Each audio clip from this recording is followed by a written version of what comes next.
Salaamaaleykum butum nag Ouzbékistan salaamaaleykum ne jigar laarama salaamaaleykum xojege laar xamege nag salam bugun na xojege laar man document am dan asgina momo bot bu ma ikinci video xegan dan bu video da il tumos maximum tarxat xelil laar inshallah da xola sa président xolumas course su video dan çünkü man oltiyer bolu yaseganam shior prince ki ganam dan uqus banan keldam torsa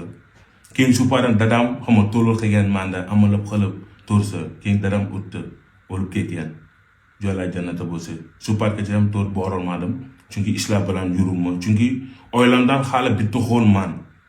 onam dadam singlem kim bosiyam amalara xamas kim momo bose ali dan oyla ena man torsa Uzbekistan davlat yoxwat çünkü oltiyer xeldam shior mihnat xelab telib organim xelab man ali dedim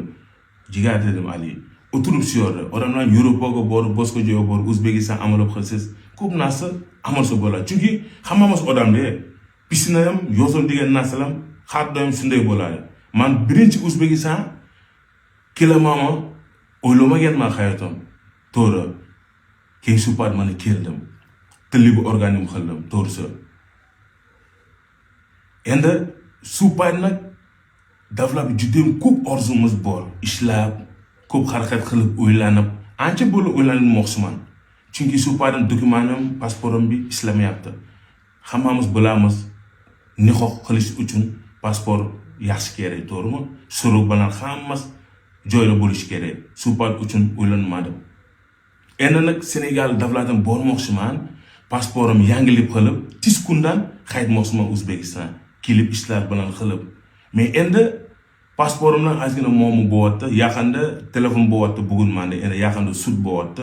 te suddan bo'lyapti bo'lsangiz pasport 3 yil deport bo'lishi mumkin endi suv narsadan judayam qiyin bo'ladi suv uchundan bu videodan jigarlarimiz kimdir mana yordam qo'lingizdan kelsangiz bo'lsangiz mana murojaat qilinglar jigara bemalol yordam qilaveringlar chunki dokument judayam qiziq tez kunda qaytmoqchiman shu yerga va O'zbekiston judayam yaxshi davlat te eng muhimi bu videoda inshaalloh xudo xolasa prezidentimiz tamit ko'rsat qilinglar chunki mana ancha bo'ladi shu yerda faqat man emas yana boshqa bola afrikanlar ham bor ular ham davlat yo'qotdi ular bitta muammolar ular dokument muammo ular faqat ular davlat yo'qotdi ular hamma niyati nima bemalol borib kelib ishlar qilib comme boshqa odamlar mana Yevropaga boradi ishlab qilib davlatga borib ular shunday O'zbekiston tanlaydi ular ham to'g'risi O'zbekiston judayam yaxshi judayam mehri davlat men просто bitta narsa bor muy dokumentlari o'zimiz immigrantlar judayam qiynalamiz shu tomonlari agar yechim bor bo'lsa kerak xo'jagalar yordam qilinglar iltimos shu videolar hammasi afrikalar manda emas hammasi afrikalar fuqaro bersiz bo'lsa ham bo'lvoradi ili dokument bor mana carte bo'lsa 1 yil ular ham bemalol mazza yashab yuradi shu uchundan bu video qildim bu video maksimumdan jigarlarim tarqat qilinglar inshaalloh xudo prezidentimizdan qo'llan bo'lsiz shu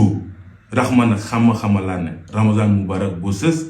addusi birgamiz hammamiz inshaalloh xudo xolasa niyatim shu tez Senegal bor pasporim yangilib qilib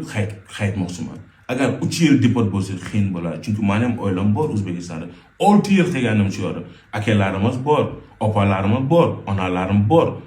jigarlarimiz bor to'g'ri xo'jakalarimiz bor yaqinlarim ham bor to'g'ri endi shu uchundan video qildim agar kimdir yordam qo'lingiz bo'lsangiz bemalol jigarlarimiz bismillah ko'ramiz